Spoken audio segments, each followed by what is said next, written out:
भारतीय साहित्य में कंबन द्वारा रचित कंब रामायण में रावण का सबसे गहरा और गरिमापूर्ण चित्रण मिलता है।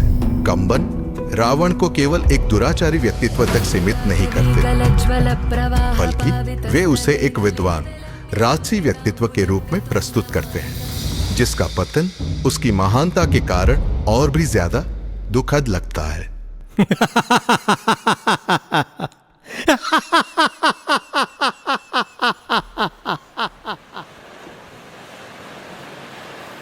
श्री रामचंद्र जी को युद्ध में जय प्राप्त करना था, उनको शिव जी की स्थापना करनी थी। स्थापना करने के लिए कोई ब्राह्मण चाहिए था, कोई पंडित पुरोहित मंत्र बोलने वाला। मंत्र के बिना कोई पूजा नहीं चलती, कोई स्थापना नहीं हो सकती।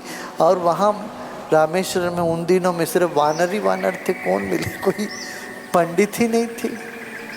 तो उन्होंने पंडित की आवश्यकता महसूस करी। प्रभु, कैसे होगी शिव जी की स्थापना? श्री राम, यदि अनुमति हो तो मैं कुछ कहूं। कहिए। मुझे लगता है अब एक ही विकल्प है, और वो है भ्राता श्री रावण को शिव जी की स्थापना के लिए आमंत्रित किया जाए। ये आप कैसी बात कर रहे हो? भला रावण राम भैया की विजय प्राप्ति के लिए शिव जी की स्थापना क्यों करेगा? लंकापति दशानन श्री रावण भगवान शिव के बहुत बड़े भक्त हैं। बाकी कोई अवसर होता तो कदाचित वह निमंत्रण स्वीकार नहीं करते, परंतु उच्च कोटि के धर्म भीरू होने के नाते भगवान शिव की स्थापना पूजा के लिए आए हुए निमंत्रण का अनादर कभी नहीं करेंगे। श्री राम, आप उन्हें निमंत्रण भेजकर तो देखिए।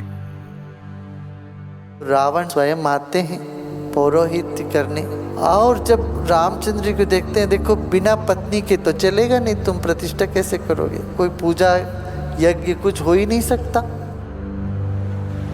राम, तुम विवाहित हो, इसलिए शिव जी की स्थापना पूजा के लिए तुम्हारी धर्म पत्नी का साथ बैठना अनिवार्य है। परंतु मेरी धर्म पत्नी मेरे साथ नहीं है, और ये आपको भली भांति ज्ञात है। हाँ, जानते हैं हम, परंतु आप पुरोहित हैं, और किसी भी पूजा को संपन्न करने के लिए एक पुरोहित के पास सारे विकल्प होते हैं। अवश्य होते हैं विकल्प, परंतु पुरोहित रावण विकल्पों में विश्वास नहीं करता।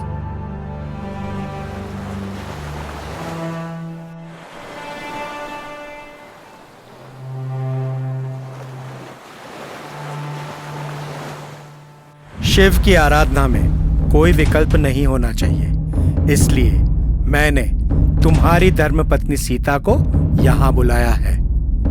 ज्ञात रहे, सीता को केवल पूजा में सम्मिलित होने के लिए लाया गया है। तत्पश्चात वे हमारे साथ फिर से अशोक वाटिका के लिए प्रस्थान करेगी।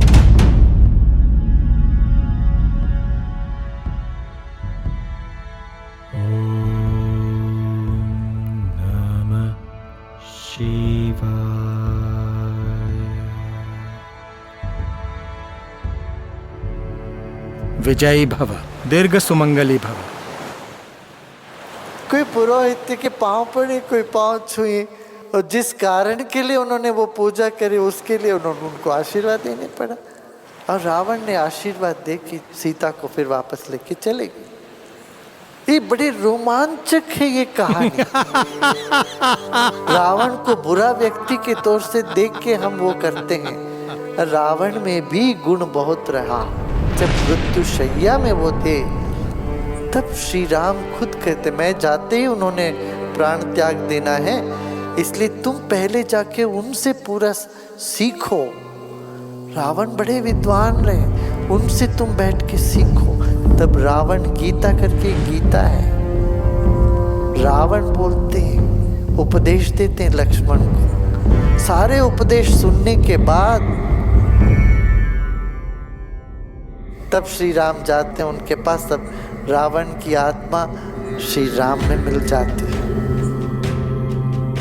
बहुनाम जन्म नामन्ते ज्ञानवान माम प्रपद्यते वासुदेव सर्वमिति स महात्मा सुदुर्लभ। तो सब कुछ वासुदेव है, रावण भी राम ही है।